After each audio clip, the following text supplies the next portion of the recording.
Download किया। સદગુરુ મહારાજની જય. વધારેલા હરિગુરુ સંતની જય. તો પ્રભુની જેને પડી અને તે પોષા ગુરુને દ્વાર.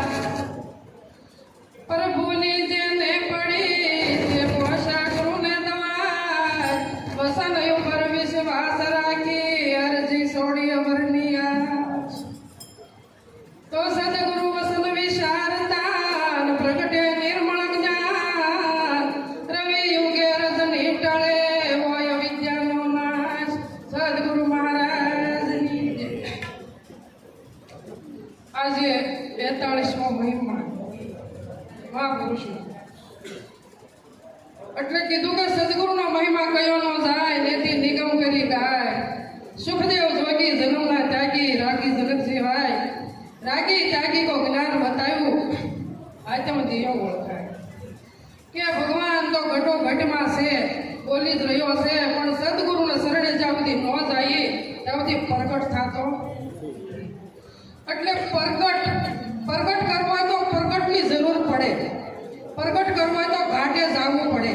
અને ઘાટે ગયા પછી ઘાટે ગયા તારા ભૂમિ લઈને ગયા હતા અને સદગુરુ પાસે જ્યારે ગયા તારે એને 52 તત્વનો દેહ જે હતો એનો બાદ કર્યો અને જ્ઞાન વૈરાગની પાખું આપી અને વિહંગ માર્ગે ઉડાડી દીધા. આપણને ક્યાં રાખ્યા સદગુરુએ? વિહંગ માર્ગ આપી દીધો. તો વિહંગ માર્ગ આપી દીધો હોય તો હવે અહીંયા સંખ્યા કેટલી છે ગણી લો. કેટલી વૈદિક કેટલી છે ગણો તો સંખ્યા કેટલી છે. મારા વાલા આ સદગુરુનું જ્ઞાન છે. આપણે તો સંતોની વાણીઓ સાંભળીએ હાર્યું પણ પોતાનું ઘડતર કરતા નથી. સદગુરુ પાસેથી જ્ઞાન લઈ આવી પણ ઘડતર તો પોતાને જ કરવું પડે. પોતે જ આવતી ઘડતર ન કરીએ ત્યાં સુધી મેળ પડતો નથી.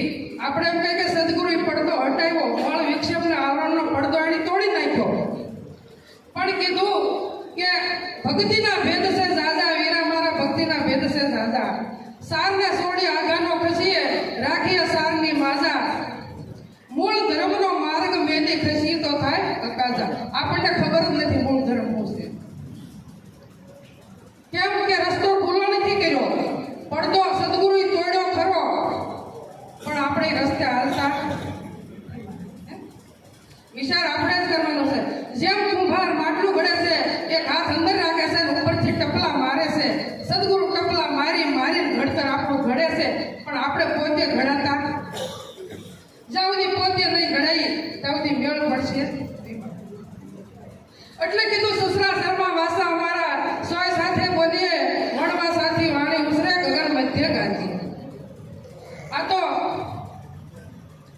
આ મુખ્યથી વાત કરવાની નથી મારા વાલા. અર્જુન મહારાજે કીધું સસરા શર્મા વાસા અમારા સોય સાથે બોલીએ.